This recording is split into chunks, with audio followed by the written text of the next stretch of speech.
ఈరోజు ప్రతి ఒక్కరూ కలియుగ దైవంగా భావించే వెంకటేశ్వర స్వామిని దక్షిణ భారతదేశంలో ప్రతి ఇంట, మెజారిటీ ఉత్తర దేశంలో కానీ ప్రపంచవ్యాప్తంగా కానీ కలియుగ దైవం అయినటువంటి వెంకటేశ్వర స్వామి ఎంతోమంది భక్తులు ఉన్నారు. ఎంతో సెంటిమెంట్తో కూడినటువంటి భక్తి కూడా ఎంతోమందికి ఉంది. లక్షలాది మంది ప్రతిరోజు దర్శించుకుంటారు. స్వామి ప్రసాదం చూసినప్పుడు స్వామిని చూసుకునే విధంగా పవిత్రంగా భావిస్తారు. అటువంటి ప్రసాదాన్ని రాజకీయంగా వాడుకునేటువంటి కోణం ఉపయోగించుకుంటున్నటువంటి కొంతమంది నిజంగా కళ్ళు తెరవాలి. ప్రజలకు ఉన్నటువంటి భక్తి భావాన్ని పెంపొందించాలని కోరుకోవాలి, కానీ రాజకీయ స్వార్థం కోసం దాన్ని పెడదారిన పట్టించి లబ్ధి పొందాలా అన్నటువంటి ఆలోచన చేసేటువంటి వాళ్ళు ఖచ్చితంగా తప్పు అని చెప్పి ఆలోచన చేసుకోవాలి. ఈరోజు మన పక్కన రాష్ట్ర కార్యదర్శి ఉపేందర్ రెడ్డి గారు, మాజీ టీడీపీ బోర్డు డైరెక్టర్ అయినటువంటి పుత్తా ప్రతాప్ రెడ్డి గారు ఉన్నారు. ముఖ్యంగా చంద్రబాబు నాయుడు గారు జూలైలో వచ్చినటువంటి రిపోర్టుని సెప్టెంబర్లో తన పార్టీ కార్యాలయంలో, తన పార్టీ మీటింగ్లో అపవిత్రత జరిగిపోయింది, ప్రసాదంలో దేవుడికి ఇచ్చేటువంటి ప్రసాదంలో కూడా ఫలాన్ని కలిపారు అని చెప్పి మాట్లాడారు. చాలా బాధ కలిగింది ఆ మాట విన్నప్పుడు. ఒక ముఖ్యమంత్రి స్థాయిలో ఆ మాట మాట్లాడారు అని అంటే వెనకల ఏం జరిగిందో అని చెప్పి ఆలోచన చేసి అనేక రకాలుగా దాన్ని స్టడీ చేశాం. ఏం జరుగుతోంది, దేవుడికి ఇచ్చే నైవేద్యాన్ని కూడా కామెంట్ చేశారు చంద్రబాబు నాయుడు గారు. ఇది మంచి పరిణామమా, నిజంగా అలాంటి ఏదైనా జరుగుతుందా అని చెప్పి ఆలోచన చేశాం. ఒక్కొక్క విషయం కనుక్కోవడం జరిగింది. ముఖ్యంగా ఈరోజు ఆరోపణ చేసినటువంటి వాళ్ళు 4 మాటలకు సమాధానం చెప్పాలి. తిరుపతిలో ఒక టెండర్ ప్రక్రియ పెడతారు, 6 నెలలకు ఒకసారి లడ్డు సప్లై చేయమని చెప్పి. దాంట్లో ఒక సర్టిఫైడ్ థింగ్ని చూపించిన తర్వాత ఏదైతే టీటీడీ బోర్డు ఫిక్స్ చేసిందో సర్టిఫైడ్ చూపించినాక టెండర్లో పాల్గొనాలి. పాల్గొన్న తర్వాత L1 వచ్చిన వాళ్ళకు 65% అని, L2 వచ్చిన వాళ్ళకు 35% అని చెప్పి వర్క్స్ ఇస్తూ వచ్చారు. 2013 నుంచి ఇలాగే జరుగుతోంది.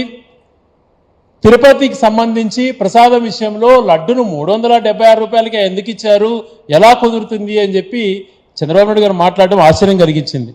ఎందుకంటే ప్రసాదం నెయ్యి దాదాపుగా 2013 నుంచి తీసుకున్నప్పుడు ఈ స్టేట్మెంట్ కూడా ప్రెస్ వాళ్ళకి ఇస్తారు. 24 వరకు 276 రూపాయల నుంచి 400 వరకు మాత్రమే కేజీ నెయ్యిని టెండర్ రూపంలో దక్కించుకున్నాయి వివిధ కంపెనీలు. ఎక్కడ కూడా పలాని కంపెనీకి ఎందుకు ఇచ్చారు అనేటువంటిది ఆలోచన, అది కూడా మాట్లాడుతున్నారు. ఈరోజు టెండర్లో పాల్గొన్న వాళ్ళకు L1 L2 వచ్చిన వాళ్ళకి ఇస్తారు. ఆ బేసిస్ ప్రకారం ఏదైతే మనం ఈరోజు నందిని గురించి మాట్లాడుకుంటున్నామో వాళ్ళు పార్టిసిపేట్ చేసినప్పుడు వాళ్ళకే ఇచ్చారు. కోర్టు చేసినప్పుడు వాళ్ళు పార్టిసిపేట్ చేయనప్పుడు వేరే వాళ్ళు పార్టిసిపేట్ చేసి ఎవరికి L1 వచ్చిందో L2 వచ్చిందో వాళ్ళకే ఇస్తా వచ్చారు. 2023 డిసెంబర్లో ఈ టెండర్ ప్రక్రియను ఇంకా బాగా నాణ్యత పెంచే విధంగా ఉండాలి అని చెప్పి ఈ కంపెనీకి 150 కోట్ల కంపెనీలకు టెండర్ మన రెప్యుటేషన్ అంటే దానికి సంబంధించి ఆ కంపెనీకి సంబంధించినటువంటి ఈ పరిధిలో ఉండాలి, ఇంత టర్నోవర్ ఉండాలి, ఒక మంత్కు ఇన్ని కేజీల నెయ్యి వాళ్ళు ప్రొక్యూర్ చేసి సప్లై చేసినటువంటి సర్టిఫికేట్స్ ఉండాలి అని చెప్పి కండిషన్స్లో కూడా పెంచడం జరిగింది. ఆ కోణాన మళ్ళీ టెండర్లో పాల్గొన్నారు, టెండర్లు దక్కించుకున్నారు. సప్లై చేసింది జూన్లో చేశారు. అప్పుడు చంద్రబాబు నాయుడు గారు ముఖ్యమంత్రి.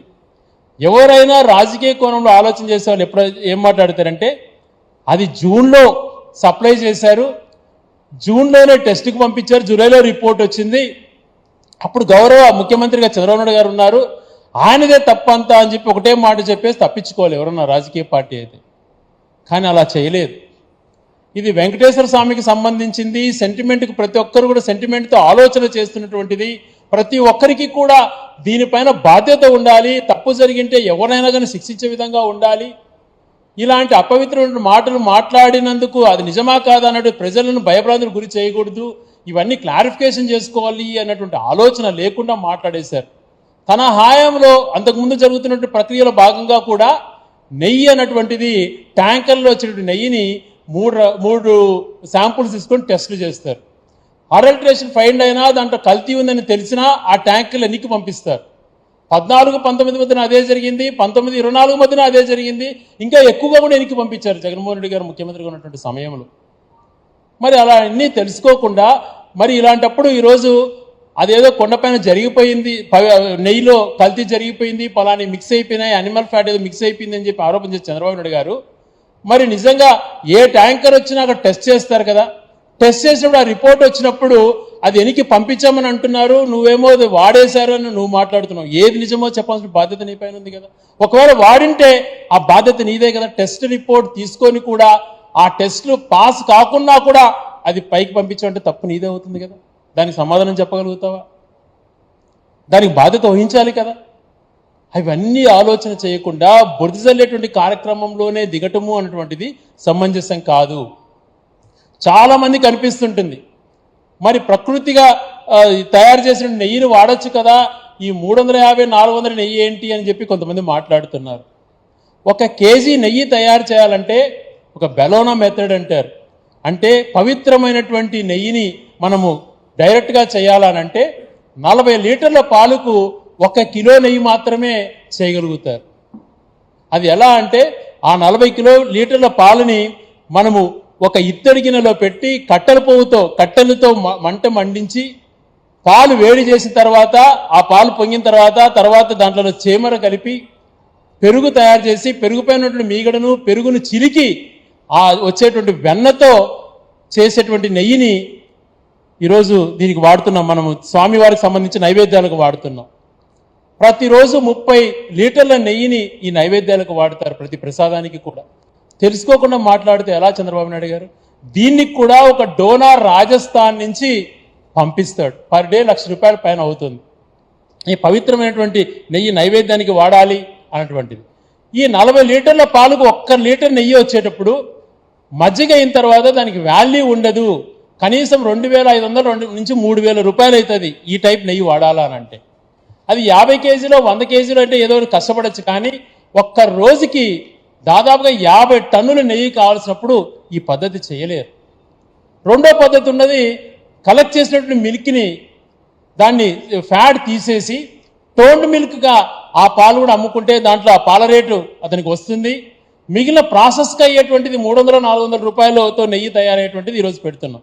ఈరోజు మనం గూగుల్లో కూడా చూసారు, మార్నింగ్ అనేక వెబ్సైట్స్లో చాలా పెద్ద కంపెనీస్ వెబ్సైట్స్లో కూడా ఉన్నాయి. మనం ఇప్పుడు కూడా 399 రూపాయలకు మీకు న్యాచురల్ గీ సప్లై చేస్తామని కూడా చెప్తున్నారు. మరి అది ఎంత మాత్రం న్యాచురల్ మనకు తెలియదు, కానీ ఉన్నటువంటి మెథడ్స్ ఇవి. నైవేద్యానికి వాడేటువంటి నెయ్యి చాలా పవిత్రమైనటువంటిది, దాన్ని కూడా ఎందుకు కామెంట్ చేశారు చంద్రబాబు నాయుడు గారు? ఈ మెథడ్ని రాజస్థాన్ నుంచి రాబో రోజులలో ఎలా ఉంటుందో అని చెప్పి ఆలోచన చేసి దేశీయ ఆవులు అంటారు, జెర్సీ ఆవులు అని అంటారు. జెర్సీ ఆవులలో వేరే రకాలు కలిసి ఉంటాయి, దేశీయ ఆవులలో అయితే కన్నా పవిత్రమైనటువంటి పాలు వస్తాయి అని చెప్పి గిరి ఆవులు కానీ పుంగనూరు ఆవులు ఇట్లాంటి ఏవైతే మంచి మంచి దేశీయ ఆవులు ఉంటాయో వీటన్నిటిని దాదాపుగా 500 ఆవులు ప్రొక్యూర్ చేసి హర్యానా లాంటి రాష్ట్రంలో టీటీడీకి సంబంధించినటువంటి వెటనరీ వాళ్ళు వెళ్ళి దాంతో గోశాల కూడా తయారు చేసి ఈ టైప్ బ్యాలినో మెథడ్ నెయ్యి 60 కిలోలు పర్ డే దేవుడి నైవేద్యానికి వెలిగించేటువంటి దీపాలకు అవసరం ఉండాలా అని చెప్పి కూడా తీసుకురావడం జరిగింది. దాన్ని కూడా త్వరలో స్టార్ట్ అవుతుంది. ఇప్పటికీ రాజధాని సప్లై చేస్తున్నారట. అటువంటి పవిత్రమైనటువంటి స్కీమ్స్ని కూడా ఈ ప్రభుత్వ హయాంలో కూడా చేయడం జరిగింది. అవన్నీ చెప్పుకోవాల్సిన పని, దేవుడికి చేసినటువంటి కార్యక్రమాలు అవంతా కూడా. కానీ ఇట్లాంటి అపవిత్రమైనటువంటి మాటలు మాట్లాడడం బాధ కలుగుతుంది. నేను చెప్పిన వాటిలలో పవిత్రమైనటువంటి నెయ్యి లడ్డుకి యూజ్ చేయడం సాధ్యపడుతుందే ఆలోచన చేయండి. పశువు నుంచి చేసి పితికి ఈ రకంగా చిలికి చేయాలంటే సాధ్యపడదు. లడ్డు 800 రూపాయల నుంచి 500 నుంచి 800 రూపాయలు కాస్ట్కి పోతుంది. కాబట్టి ఇటువంటి టెండర్లు పిలుస్తారు 6 నెలలకు ఒకసారి. దాంట్లో ఏ కంపెనీస్ పాల్గొంటాయో వాళ్ళకి ఇస్తారు. మరి ఇప్పుడు రీసెంట్గా పిలిచిన టెండర్లో ఆల్ఫా వాళ్ళు నందిని వాళ్ళు పాల్గొన్నారు. ఆల్ఫా వాళ్ళు L1 వచ్చింది, L2 నందిని వచ్చింది. 65% ఒకరికి 35% ఒకరికి ఇస్తామని అంటున్నారు. మరి ఇదే ఆల్ఫా గురించి 1 సంవత్సరం క్రితం తెలుగుదేశం నాయకుడు ఒక ఆయన ఆల్ఫా ఏంది, ఉల్ఫా లాంటి కంపెనీలు ఏంది, వీళ్ళకి నైతికత లేదు అని మాట్లాడారు. మరి ఆ రోజు ఈరోజు ఎందుకు మరి వాళ్ళకి ఇచ్చారు? టెండర్లో పాల్గొన్నారు కాబట్టి వాళ్ళకు వచ్చింది. ఇటువంటివన్నీ కూడా తెలుసుకోకుండా ఏది పడితే అది మాట్లాడడం. ఒక స్వామికి పవిత్రంగా ఉండాలి అని చెప్పి ప్రతిరోజు ఉదయం 4 గంటలకు వెన్నతో నవనీత సేవ అని చేస్తారు. అంతకుముందు దాన్ని బయట నుంచి కర్ణాటక చౌల్ట్రీస్లు సప్లై చేసేవాళ్ళు. అది పూర్తిగా ఒరిజినల్ ఉండదేమో అని చెప్పి కొండపైననే 8 ఎకరాలలో గిరియావులు పెట్టి ప్రతిరోజు అక్కడే స్వచ్ఛంగా తయారు చేసి అక్కడ తయారు చేసిన మహిళల ద్వారా స్వామికి ప్రతిరోజు నవనీత సేవ కూడా చేస్తారు ఆ వెన్నతో. మరి ఇటువంటి పవిత్ర కార్యక్రమాలన్నీ చేపట్టి కూడా ఆ మంచిని కూడా ఆలోచన చేయకుండా, దైవభక్తి అనేటువంటిది లేకుండా కేవలం రాజకీయ లబ్ధి కోసమే మాట్లాడుతుండడం సమంజసమా అని చెప్పి ప్రశ్నిస్తున్నాను. మరి ఆ ట్యాంకర్లు 4 ట్యాంకర్లు జూన్ 12 నుంచి సప్లై చేస్తారంటున్నారు. అప్పుడు ముఖ్యమంత్రిగా మీరున్నప్పుడు మరి టెస్టింగ్ చేసినప్పుడు ఆ ట్యాంకర్లను ఎనికి పంపించేసే బాధ్యత మీపైన ఉంటే బురదజల్లే కార్యక్రమంగా రాజకీయ కోణంలో ఎందుకు తీసుకోవాల్సి వస్తుంది? ఇది జరిగినటువంటిది జరిగిపోయింది, నేను పొరపాటున మాట్లాడేశాను అని చెప్పి ఎనికి తీసుకొని పవిత్రాన్ని వెంకటేశ్వరం సంబంధించినటువంటి పవిత్రతను పెంచాలని ఆలోచించారు ఏ రాజకీయ నాయకుడైనా. అలా కాదని కంటిన్యూషన్ చేయాలట. దానికి సంప్రోషణ చేస్తాను, రాష్ట్రంలో ఆలయాలన్నీ కూడా చేస్తాను. ఇలాంటి పొలిటికల్ గేమ్స్ ఆడటం సమంజసమా? చంద్రబాబు నాయుడు గారు మీరు అంటారు ఒక మాట, నా కలియుగ దైవం, నా ఇంటి దైవం వెంకటేశ్వర స్వామి అని చెప్పి. నీకు ఒక్కడికి కాదయా, మా అందరికీ కూడా. గౌరవ రాజశేఖర రెడ్డి గారు మాడ వీధులలో చెప్పులు వేసుకోతున్నారు. మాలాంటి వ్యక్తులము పరిపూర్ణంగా వెంకటేశ్వర స్వామిని నమ్మేటువంటి మేము తిరుమలకు ఎంటర్ అయ్యేటప్పుడే చెప్పులు వదిలేసుకుంటాం. నీ మాదిరి పబ్లిసిటీ చేసుకోవాలని ఉండదు. దైవభక్తిని కూడా నువ్వు మార్కెటింగ్ చేసుకుంటావు. ఇది మంచిది కాదు. జరిగినటువంటి పరిణామాలన్నీ కూడా గమనించుకో. తప్పు మీరు చేశారు, తప్పు మీరు చేసినా మీరు దాన్ని బాధ్యత వహించండి కూడా అనలేదు. మీరు ఆ పవిత్రతను దెబ్బతీయద్దండి అని చెప్పి మాలాంటి కోట్లాది మంది భక్తుల మనోభావాలను దెబ్బతీయద్దండి అని కోరుకుంటున్నాను. డ్రామాలు ఎంతసేపు, ఎన్ని రోజులు ఆడతారు చెప్పండి? రాజకీయాలు శాశ్వతం అనుకుంటున్నారా? రాజకీయాలలో అపోజిషన్ పార్టీని ఎదుర్కోవాలంటే అతను చేసిన కార్యక్రమాలు ఏమున్నాయో అంతకన్నా నేను మంచి కార్యక్రమాలు చేయాలి, ప్రజల్లో శాశ్వత స్థానం పొందాలి అని ఆలోచన చేసుకోవాలి. కానీ ఇలాంటి సెంటిమెంట్స్ రేకెత్తించి ప్రజలలో అభద్రత భావం క్రియేట్ చేసి పవిత్ర భావం ఉన్నటువంటి వ్యక్తులను కలుషితం చేసి రాజకీయంగా లబ్ధి పొందాలా అన్నటువంటి ఆలోచన చేయటం సమంజసం కాదు. ఇలాగే ఆరోపణ చేస్తుంటారు ఎప్పుడు కూడా. ప్రతి విషయం కూడా ఇన్ని పవిత్రమైనటువంటి మంచి జరుగుతుంటే కూడా ఏ రోజు కూడా దీని గురించి ఆలోచన చేయకుండా నిందలు మోపేటువంటి కార్యక్రమం. గతంలో ప్రియతమ నాయకుడు రాజశేఖర రెడ్డి గారు ముఖ్యమంత్రిగా ఉన్నప్పుడు ఇలాంటి నిందలే. ఆయన 2 కొండలు చేశాడని చెప్పి. అవునా, 2 కొండలు ఎందుకు చేశారు అని చెప్పి ఆ కాలంలోనే స్టడీ చేస్తే అప్పుడు స్థానిక సంస్థలకు సంబంధించి తిరుమలలో కూడా స్థానిక సంస్థల ఎన్నికలు జరగాల అని చెప్పి ఒక వ్యక్తి పిటిషన్ వేస్తే కోర్టు డైరెక్షన్ ఇచ్చినప్పుడు కోర్టుకు సమాధానం ఇవ్వాల్సినటువంటి పరిస్థితి ఉంటుంది. కాబట్టి ఫలాని స్వామికి సంబంధించి 27 చదరపు కిలోమీటర్ల వరకు ఇది ఒక హోలీ స్టైన్, ఇది ఒక హోలీ సిటీ మాదిరి ఉండాలి, ఇక్కడ రాజకీయాలు ఉండకూడదు, ఈ ప్లేస్ హోలీ ప్లేస్ కిందకి వస్తుంది అని చెప్పి గతంలో కూడా ఆయన రాజశేఖర్ గారు జీవో ఇస్తే దాన్ని తప్పుదోవ పట్టించి 2 కొండలు చేశారని మాట్లాడారు. అప్పుడు గౌరవ పెద్దలంతా కూడా స్వాములందరూ కూడా రాజశేఖర్ గారిని కలిస్తే, సార్ ఇలా అనుకుంటున్నారు, ఈ జీవో లేకుండా చేస్తే ఏది బాగుంటుంది అని చెప్తే ఆయన పాజిటివ్గా ఆలోచన చేసి చుట్టుపక్కల ఉన్నటువంటి అన్ని దాదాపుగా 360 చదరపు కిలోమీటర్లు చేయాలి అన్నటువంటిది విన్నపం చేస్తే చేయటానికి ఆయన సిద్ధపడి ఆ రోజు రిజర్వ్ ఫారెస్ట్లో ఉంది, కేంద్రం పర్మిషన్స్ ఇవ్వాలని చెప్పి కేంద్రానికి లేఖ రాసి కేంద్రాన్ని ఒప్పించి లెటర్ తెచ్చుకొని 360 కిలోమీటర్లు కూడా తర్వాత చదరపు కిలోమీటర్లు కూడా జీవో ఇచ్చినటువంటి వ్యక్తి రాజశేఖర రెడ్డి గారు. మరి అటువంటి గొప్ప మంచి పనులు చేసి తన హాయంలో వేద పాఠశాలలు కానీ విద్వత్ సదస్సులు జగన్మోహన్ రెడ్డి గారి హాయంలో ఎంతో గొప్పగా జరగడం కానీ ఇవన్నీ కార్యక్రమాలు మంచి కార్యక్రమాలు చేశారు. ఇంకా గౌరవనీయులు చంద్రబాబు నాయుడు గారు ముఖ్యమంత్రిగా ఉన్నప్పుడే వెయ్యికాల మంటపం కూల్చి అనేకమైన అపవిత్ర కార్యక్రమాలు చేపట్టాడు, ఎన్నో గుళ్ళు కూల్చాడు. ఈరోజు రాష్ట్రంలో, ఆంధ్రప్రదేశ్ రాష్ట్రంలో మీరు 14 సంవత్సరాల్లో ఉన్నప్పుడు ఎన్ని గుళ్ళు మీరు చేశారు? జగన్మోహన్ రెడ్డి గారు 5 సంవత్సరాలలో ఎన్ని గుళ్ళు శాంక్షన్ చేసి ఎంత నిధులు కేటాయించి ఎన్ని గుళ్ళు పనులు మంచి జరిగినాయి? మీరు కూలదోసిన గుళ్ళు కూడా నిర్మించినటువంటి చరిత్ర మాదుంటే మీరు కులాలను రెచ్చగొట్టి హిందువులను వ్యతిరేకంగా చేయాలన్నటువంటి ఆలోచన రావడం దుర్మార్గం. దేవుణ్ణి నువ్వే సొంతం చేసుకోవాలన్నటువంటి ఆలోచన నీకు రావడం చాలా దుర్మార్గమైనటువంటి చర్య. అందుకే నిన్న కరుణాకర్ రెడ్డి గారు ఏమో ఎమోషనల్ కూడా చెప్పారు, పొరపాటున ఎవరన్నా తప్పు చేసింటే వాళ్ళు రక్తం కక్కుని చచ్చిపోవాలా అని చెప్పి. మరి నిజంగా అట్లా తప్పు చేసిన వాళ్ళకి అదే జరుగుతుంది. దేవుడి విషయంలో అలాంటి ఎప్పుడు కూడా చేయకూడదు. ఒక్కటొక్కటిగా ఇలా మాట్లాడుకుంటూ పోతే రాష్ట్రంలో ప్రస్తుత పరిణామాలలో 100 రోజులలో నువ్వు చేయాల్సిన కార్యక్రమాలు ఉన్నాయి. ప్రజలు ఎన్నో అడుగుతున్నారు, నువ్వు ఇచ్చిన హామీలు అడుగుతున్నారు. నీ ఆర్థిక పరిస్థితి బాగాలేదని తప్పించుకోవచ్చేమో, కానీ వరదల విషయాలలో ఎంతో నష్టం జరిగింది, వాళ్ళ విషయాన్ని తప్పుదోవ పట్టించాలని. స్టీల్ ప్లాంట్ ప్రైవేటీకరణ జరుగుతోంది అని చెప్పి ఆందోళన చెందుతున్నారు. ఒక పక్కన వాళ్ళకి ఎంప్లాయీస్కి ఇవ్వాల్సిన హెచ్ఆర్ తీసేశారు, 3000 మందికి పైగా అవుట్సోర్సింగ్ ఎంప్లాయీస్ని తొలగిస్తున్నటువంటి కార్యక్రమాలు జరుగుతున్నాయి. అవన్నీ కూడా ఎక్కడ వచ్చి నన్ను అడుగుతారో అని చెప్పి మెడికల్ కాలేజీలు తెలంగాణలో 8 కాలేజీలు ఇస్తే ఇక్కడ ఇన్ఫ్రా లేకపోయినా వీళ్ళు అంగీకరించారు. అక్కడ 1000 కోట్లది ఇన్ఫ్రా కట్టి కాలేజీలు రెడీగా ఉన్నాయనంటే మాకు మెడికల్ కాలేజీలు వద్దు అని చెప్పి కేంద్ర ప్రభుత్వానికి లేఖ రాసిన వ్యక్తి చంద్రబాబు నాయుడు గారు. ఇదంతా కూడా ఎవరైతే డాక్టర్ చదవాలన్నటువంటి విద్యార్థులలో ఆందోళన రేకొత్తొస్తుంది, వాళ్ళు ఎక్కడ రోడ్డుపైకి వస్తారో అనే భావనతో స్టీల్ ప్లాంట్ని, మెడికల్ కాలేజ్ ఇష్యూస్ని, సంక్షేమ విషయాన్ని, తన 100 రోజుల పరిపాలన వైఫల్యాన్ని, వరద బాధితులకు ఇవ్వాల్సినటువంటి నష్టపరిహారం ఇవ్వలేక ఫెయిల్ అయిన క్రమాన్ని, వీనన్నిటిని పక్కదోవ పట్టించి ఈ రకంగా డైవర్షన్ పాలిటిక్స్ తీసుకోవడం సమంజసం కాదు. ఇప్పటికైనా మీరు ఆలోచన చేయండి, ఇది మంచి పద్ధతి కాదు, దీన్ని కొనసాగించకండి. లక్షలాది మంది బాధపడుతున్నారు. నీకు నిజంగా చిత్తశుద్ధి ఉంటే దానిపైన కమిటీ వేయండి. ఈరోజు గత 5 సంవత్సరాలలో ఆ ల్యాబ్లో కూడా వచ్చిన మార్పులు ఒకసారి వినండి. గతంలో డిఎంహెచ్ఓ దాన్ని సర్టిఫై చేసే పరిస్థితి ఉండేది కొండపైన.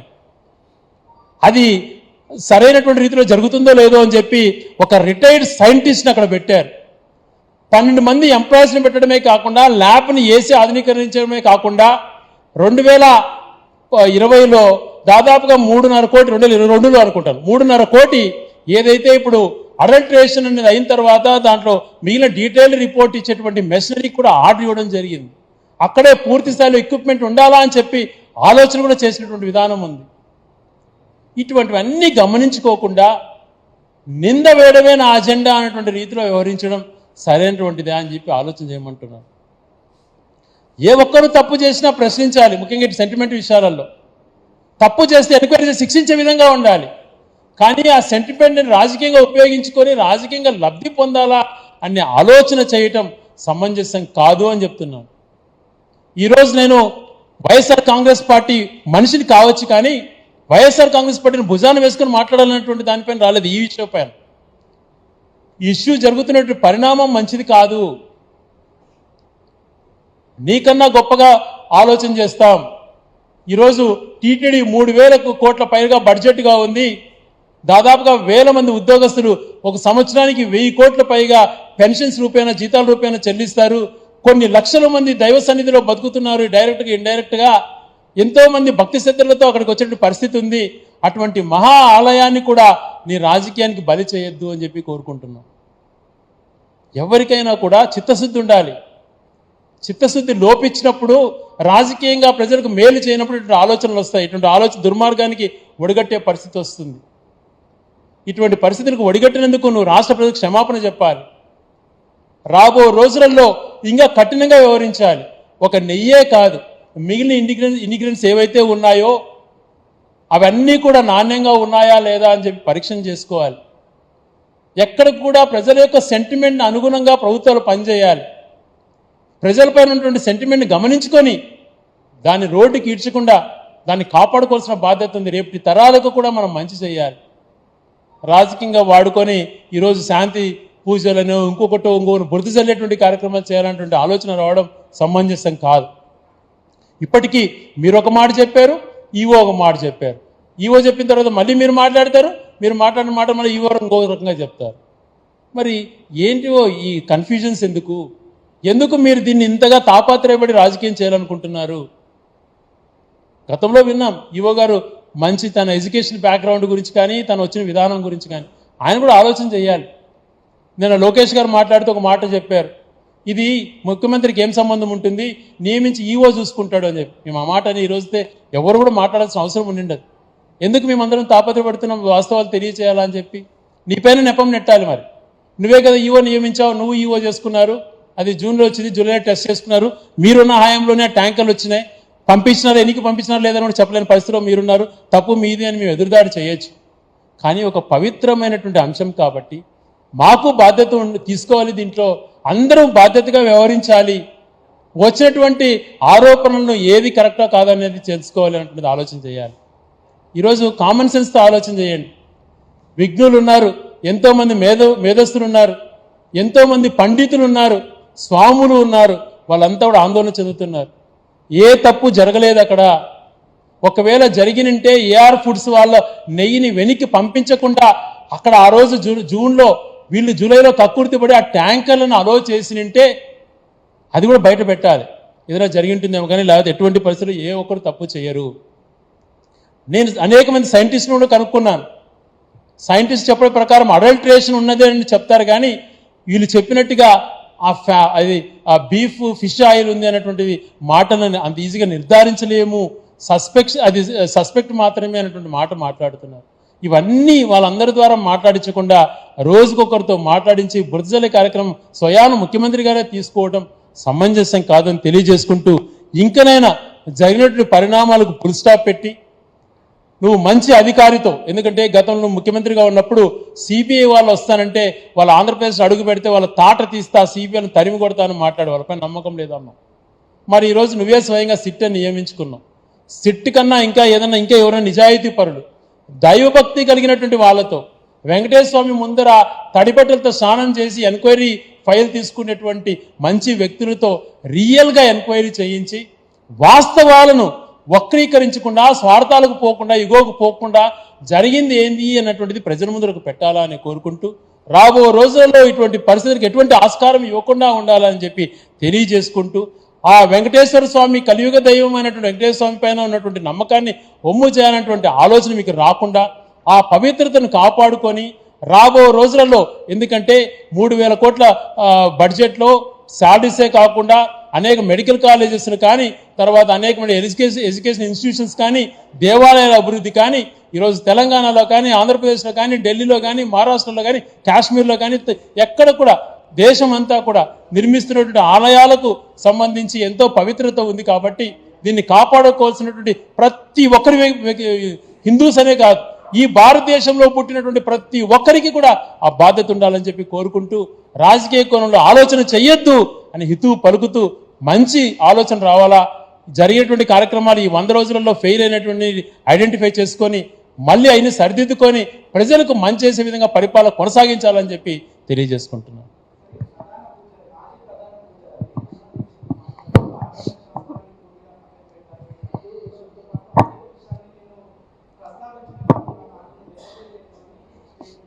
ఇదే రమణ దీక్షితులు గారు గతంలో చంద్రబాబు నాయుడు గారి పైన ఏం మాట్లాడారో మీరు చూశారు. ఒక్కటండి, ఈరోజు ఈ పాయింట్ నేను చెప్పాలి బాధ్యత, ఎందుకంటే వెంకటేశ్వర స్వామి అంటే అనువున భక్తి ఉన్నటువంటి మాలాంటి వ్యక్తులు కొన్ని విషయాలు చెప్పాలి. పూజా విధానంలో, ఆగమశాస్త్రం పూజా విధానం, దేవుడికి సన్నిధిలో జరిగే పూజా విధానంలో ముఖ్యమంత్రి కాదు కదా, ఈఓ కాదు కదా, చైర్మన్ కాదు, ఎవరికి హక్కు ఉండదు.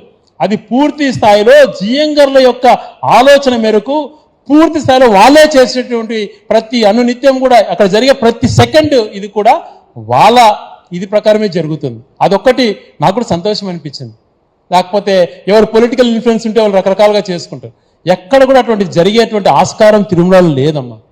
మనమందరం కూడా గర్వపడాలి ఆ రకమైన పూజా విధానం కొనసాగుతున్నందుకు.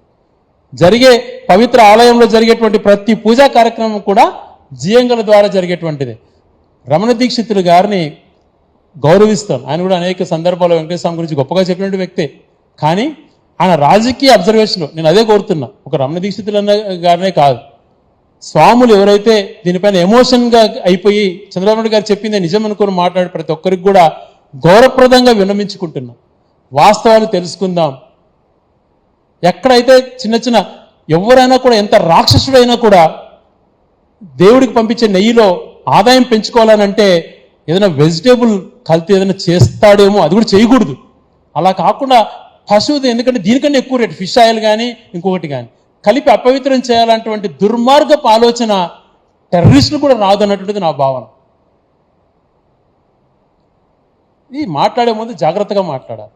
ఈరోజు మీరు అడిగిన ప్రశ్నకు కూడా ఖచ్చితంగా నేను చెప్తున్నాను. ఎందుకంటే పూజా విధానం గురించి కూడా తెలుసుకోవాలి కదా. జరిగేటువంటి ప్రతి పూజా కార్యక్రమం ఏదైతే జీఎంగా నిర్ణయించారో వాళ్ళ ప్రకారమే జరుగుతుంది.